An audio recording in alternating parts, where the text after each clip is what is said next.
Welcome to the Across the Bar podcast, where we talk about why today's headlines are important for your success at work. My name is Peter Rahbar. I'm your first call on legal issues. And I'm Laura Brounstein. I should be your first call on comms and content. Peter, you look like you're already amused this morning. I am. I mean, it's been an eventful morning already. Yeah? Do you have a morning routine, Laura? Do you have a routine that gets you going into your day smoothly? You mean like scrolling on my phone? Beyond that, I mean, that definitely should not be part of your morning routine. Well, tell me about your routine, Peter. Oh, wow. Okay. Thank you. Wow. Okay. It has been a big focus for me actually over the past years, like developing a routine to just like get the day going. And definitely the first part of it does not involve the phone. I'll tell you that. But okay, tell me your very impressive and obviously deeply intentional morning plan. You mean after a dose of creatine, amino acids, some gym time, some research, and then some work? That's what time do you typically get up? That's like around 6:30, 7. Yeah. Do you both get up around Not one the of same those. time? I'm not one of those podcasters who gets up at 4 a.m. That's not my jam. Oh, you mean like the productivity hack kind of people? Yeah. Right. Yeah. Peter, if you ever show up for this podcast wearing just like a tight black t-shirt, I will start to sound the alarms. I'll be like, You'll lose it? right. Yeah, well, I'll just be like, okay, I'm ready for you to tell me about like staring at the sun or some shit and how it's gonna make me, braver, faster, better, stronger. Yeah, exactly. Okay, so the highlights of your routine are taking supplements and exercise? Yeah, rather than scrolling.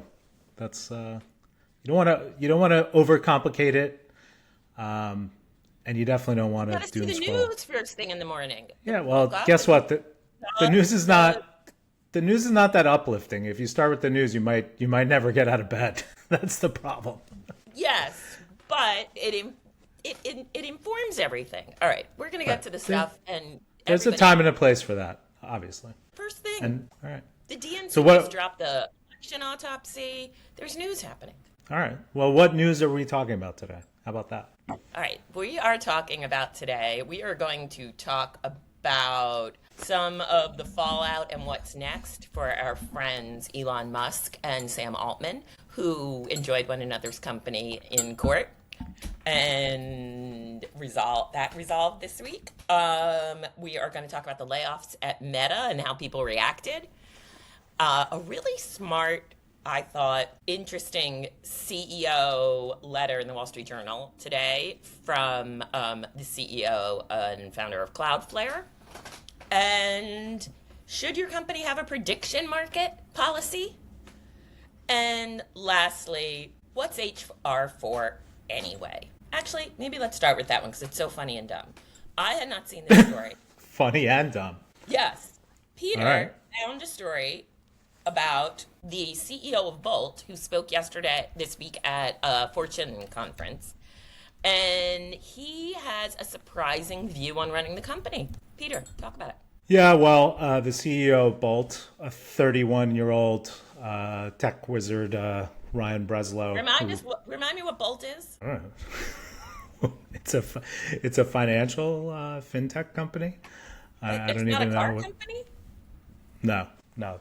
There is a Chevy Bolt. That's a car. Oh, that's what I'm thinking.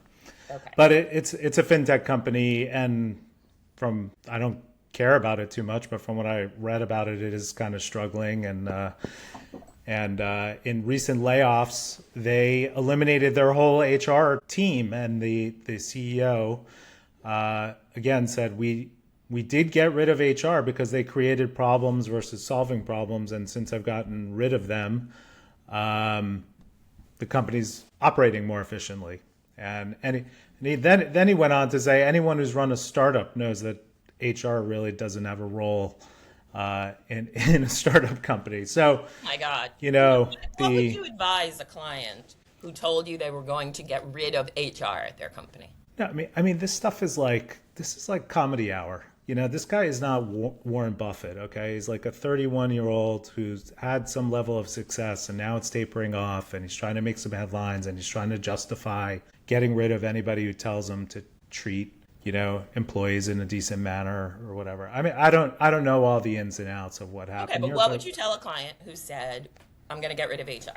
well, I would say if you want to send a message to your employees that they don't matter, then go ahead. But aren't And you I think also leaving yourself open to liability if you don't have an HR yeah, function? potentially. I mean, I think HR is not a perfect solution for anything, and I'm not going to say having HR prevents all problems. Clearly, it doesn't. But I don't think HR professionals are given enough credit for catching problems or I preventing agree. problems at a very early stage before they become problems. And I the agree. reality is, no matter how smart or nimble Mr. Breslow is or their lawyers are, they can't be everywhere. They can't So be in what is every an employee situation. supposed to do if their boss is abusing or harassing them in some way? Well, I guess under his framework, they should just leave the company. Just suck it up, buttercup. But I think Welcome to what the would Trump years.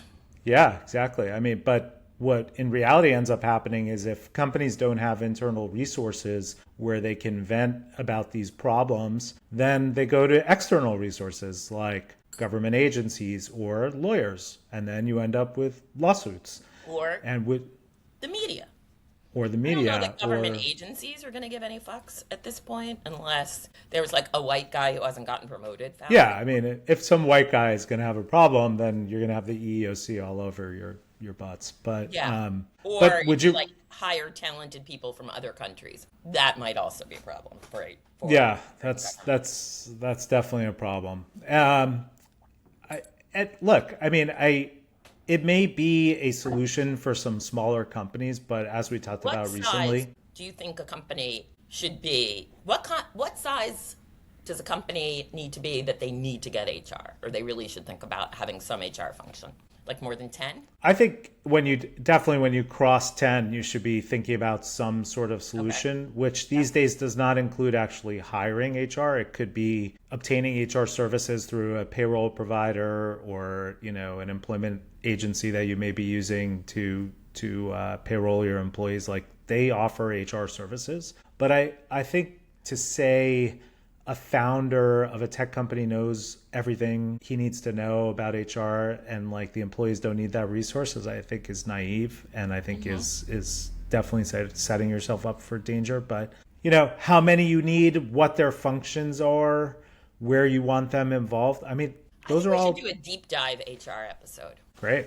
I'm sure, we have some friends who'd love to come on and talk about the current state of HR Yeah. because it is a moment where I think if you're in HR, your value is just not going to be appreciated by some founders who just in this environment right now are just firmly anti-employee. And if you have an HR person telling you to take steps on behalf of employees, like you just don't want to hear it. Like this guy just doesn't want to hear it. Someone like Elon Musk doesn't want to hear it at all.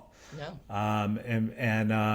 We also had a number of CEOs this week just refer to employees in ways that are very demeaning, Somewhat dehumanizing, even one might say. dehumanizing. Yeah. What was most egregious for you? Well, there was a CEO in England of Standard Chartered. His name is Bill Winters, who said that they're going to replace low value human capital with Yes. with AI. That didn't go over too well. I mean, To the point. I feel like we're going to have a bubble burst moment like we did in 2000. And then it'll realign and AI will continue to be a force of the future, but there's going to be a bubble burst, don't you think? Well, something's going to burst. What it is, I don't know. And we're going to talk a little bit further about thoughtful ways to talk about AI and employment. And I think the Cloudflare CEO is one person, and actually Jamie Dimon had some interesting things to say about it too. But Oh my God, all we in the didn't talk about context, Jamie Dimon at all last week. It's like not even a podcast if we don't talk Yeah. about Jamie Dimon. but the Standard Chartered comments, which he's now tried to walk back, resonated around the world. I think he made the comments in a conference in Hong Kong. The president of Singapore, spoke out against him. Other Has he CEOs. apologized?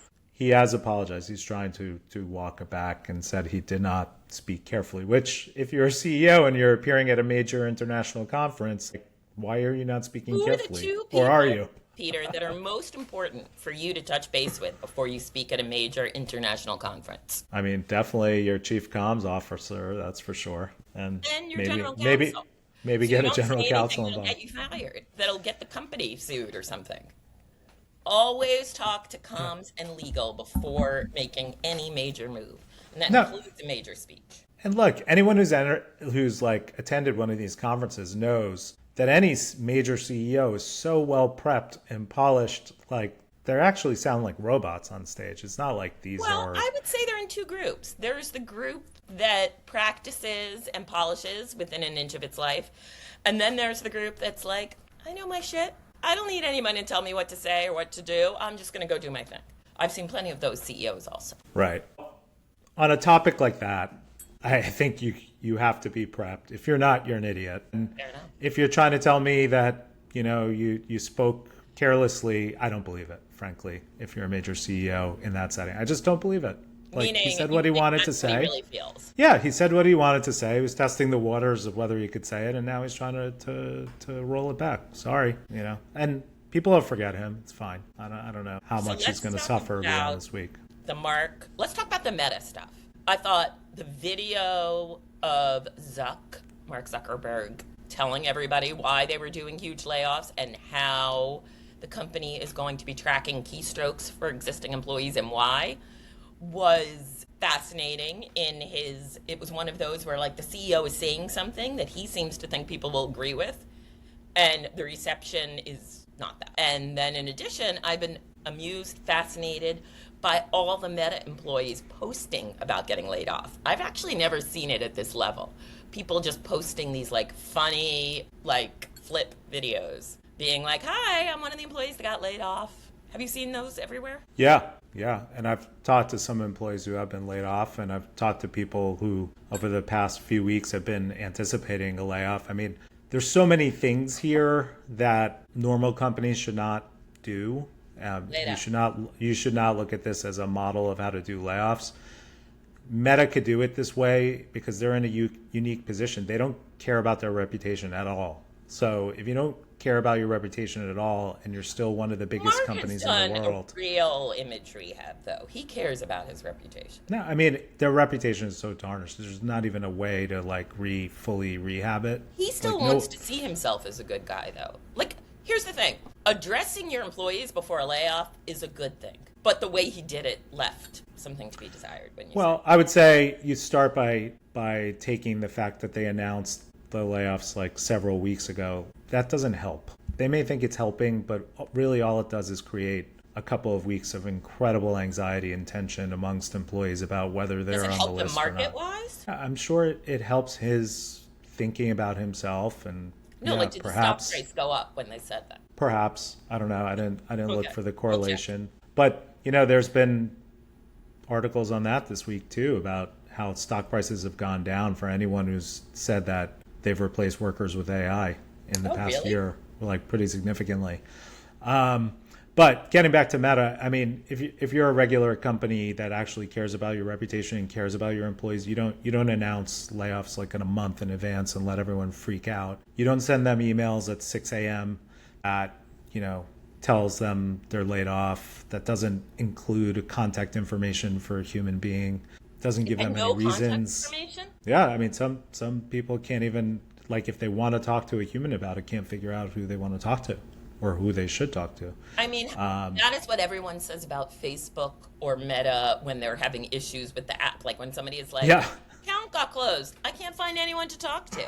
Right. Turns out when your job gets closed at Meta, you also can't find anyone. Right. There's no reason given.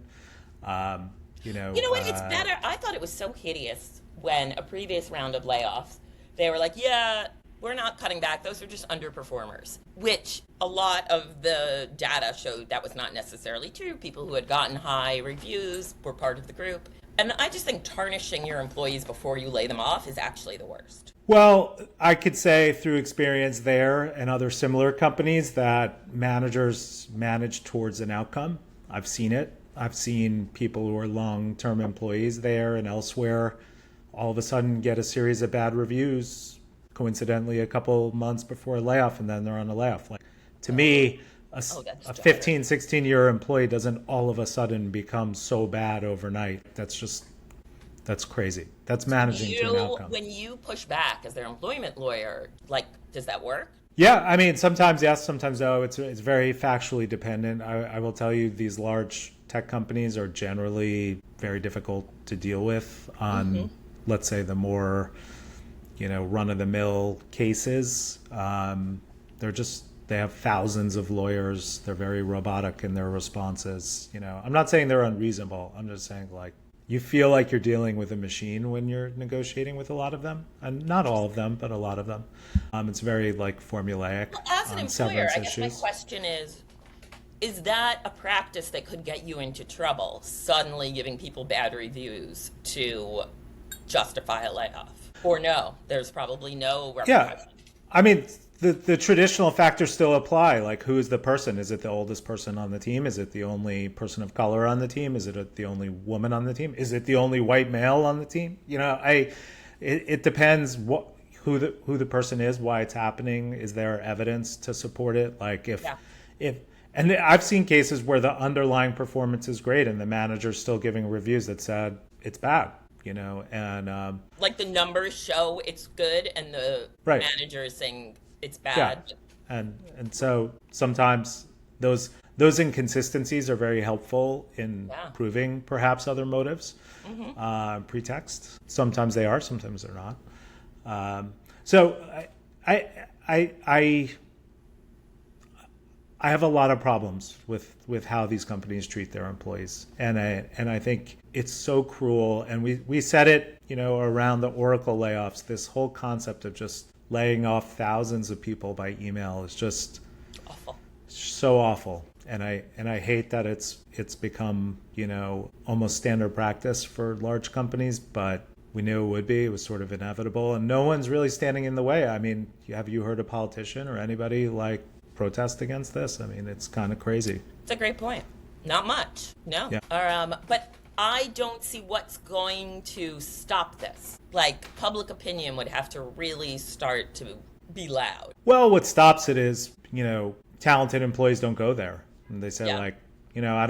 I'm a talented engineer. I don't need to be at Meta because you treat employees like crap, and I'd rather be at, this other place where they treat employees well. And I will tell you, for the younger generations coming into the workforce now, that's a big thing for sure. Yeah. And we saw it, not too long ago in the whole OpenAI Anthropic recruiting war. Like, a bunch of people left OpenAI because they felt they would be treated better at Anthropic, and they thought Anthropic aligned with their values.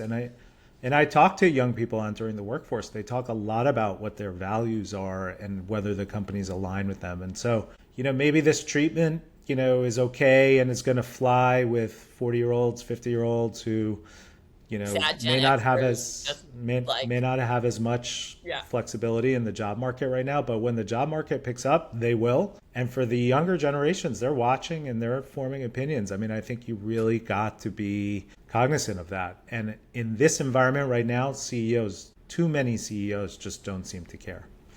And no one's holding them accountable. There was a great article by Matthew Cherry that you sent me in the Wall Street Journal today, I think it was. He's the founder and CEO of Cloudflare.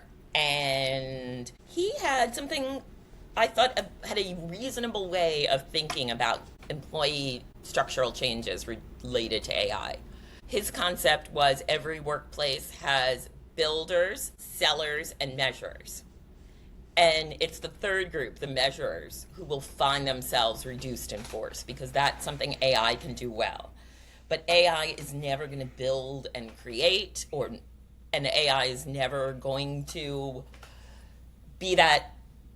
really be selling your ideas out there, engaging with clients or customers or whomever. And he also said, he's like, if I had any great engineer who knows how to use AI effectively, I want 10 more.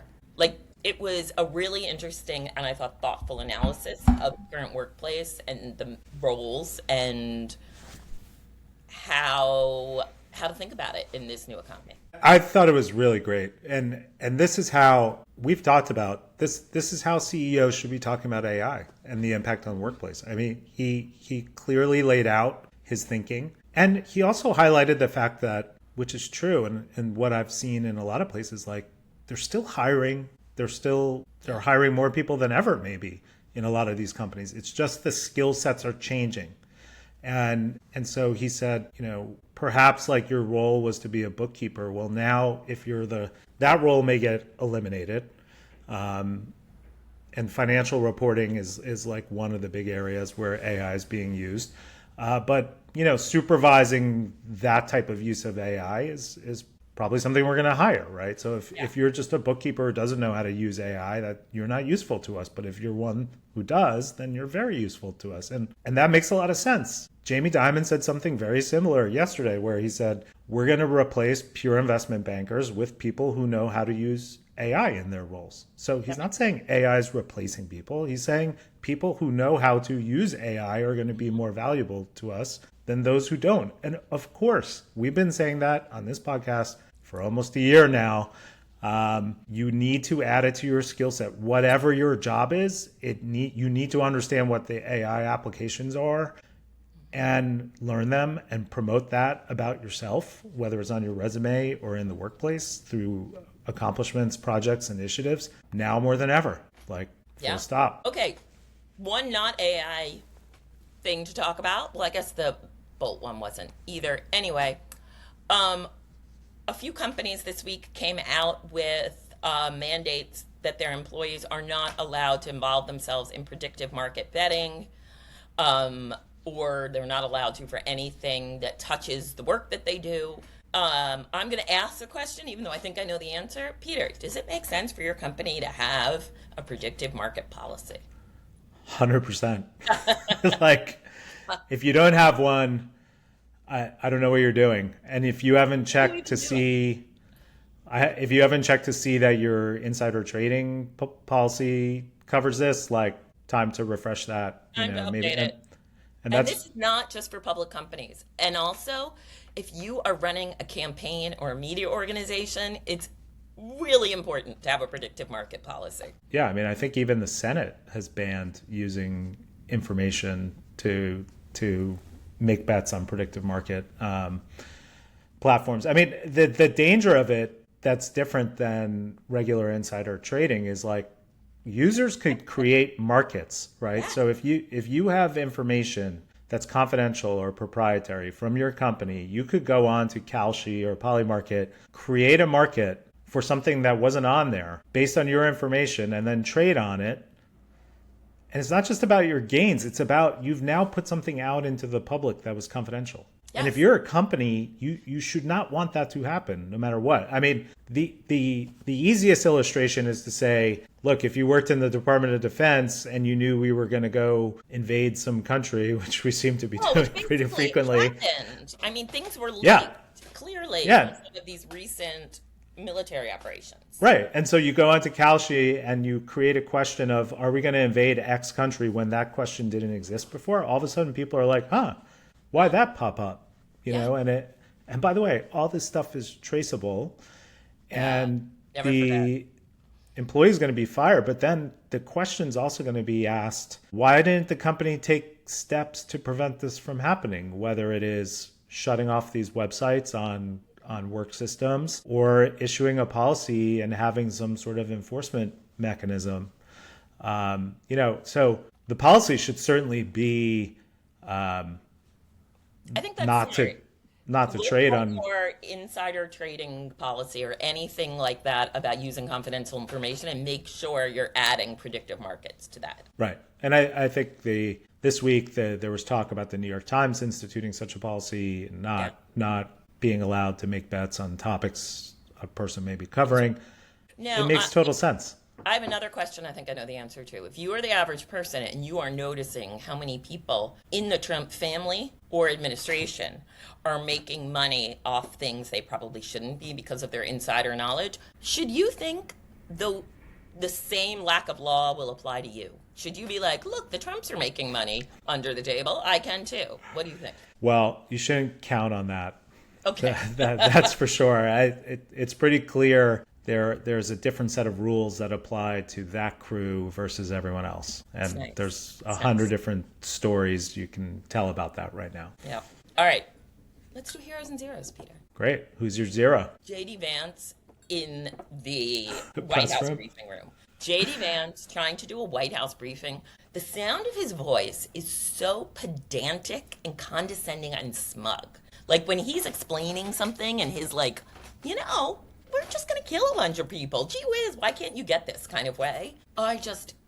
His voice. And the fact that I find the line coming out of the White House that the Republicans venerate life and it's the Democrats who are celebrating when bad things happen to people, to be so patently absurd given the lack of respect for the dead Donald Trump shows on social media. I mean, he mocks people when they're dead, and then they're like, someone said something to their friend about this and they should be fired. Like, He mocks people when they're alive. yes. And Like, they're they're making dead. this point now, like, how dare people question Charlie Kirk after he's dead?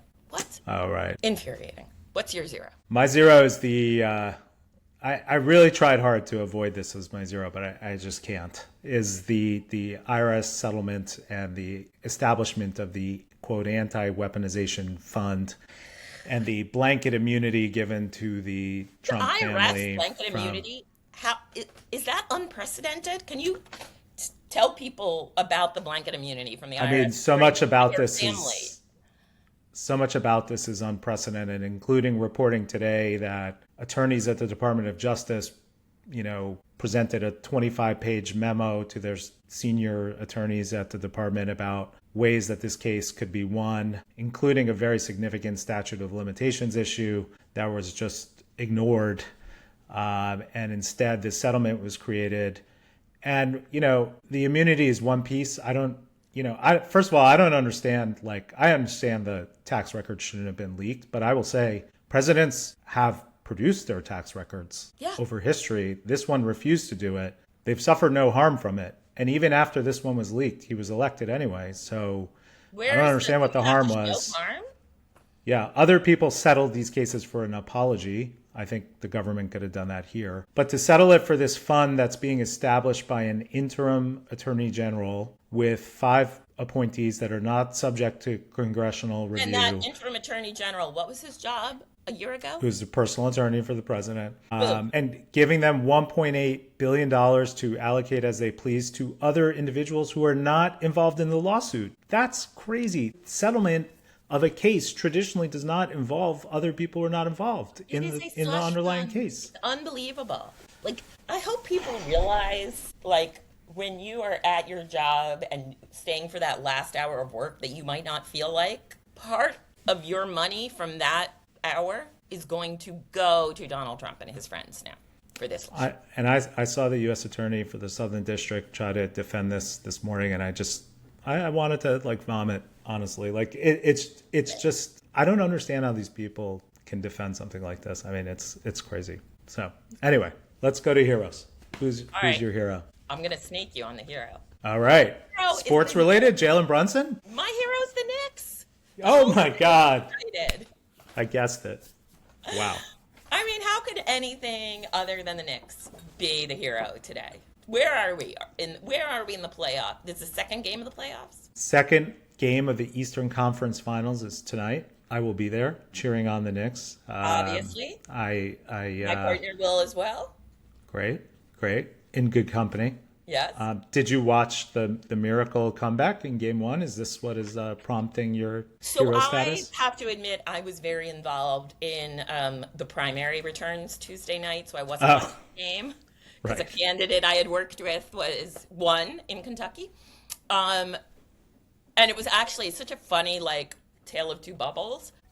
It was work. I was so involved in what was happening with the primaries. And then someone said to me afterwards, oh my God, did you see the game? I was like, what? Did you see what happened in Kentucky and in this state? Yeah. Yeah. Pretty much no one in New York was caring about what was going on in Kentucky that night, except for you. So that's good. Yeah. All right. Go Knicks, go. I endorse that. Let's go Knicks. All right. So my hero are the graduating seniors this weekend and beyond who were booing speakers who tried to tell them that AI was a great thing for their future. So you went I to mean, a graduation last weekend, yes, right? I did. Yeah. Yeah. And was there any booing? There was a couple people protesting on a different issue, but I would say our speakers were fantastic and did not try and tell these kids who are terrified about AI replacing their jobs that they shouldn't be, that they should be thankful for AI, which some people like Eric Schmidt and others tried to say and got like basically booed off the stage. But I would say to the kids who are graduating, something that was said during our commencement, which was like, you have a powerful voice, you have a degree, you have learned to like use facts and advocate for yourself, like do it, Do it. And I think booing at these like just ridiculous assertions made by Look these at those kids. elites is like, good for you. Use your Yeah. voice. Do it. There's Agreed. nothing disrespectful about it. It's okay if it is. Booing yeah. someone is a little disrespectful, but that's okay. Look, getting up and parading around with stupid signs and whatever on an issue that has like nothing to do with the university and the university can't impact, like that's a different story. But like some speaker saying some boneheaded, like out of touch thing, like, how great AI is going to be for you and whatever, when these kids are like terrified, that's fine. It's Boneheaded. harmless. I Harmless. just want to have for the record that I care more about the Knicks than you do. That cannot be true. If you saw me Tuesday night, you would not be saying that. All right, let's end. I got the Knicks hat right here. You see it? You It's do, right there. you do. Yeah, I love it. It's right there. All right, let's end on a note of let's go Knicks. Yeah, let's go Knicks. All All right. right. Well, thank you everyone for listening, watching across the bar. Please share, please subscribe, please rate and review. And thank you, Yeah. Sadie, for producing. Thank you, Sadie Rahbar. And more later. And we'll see you next week. Take care. Bye, Laura.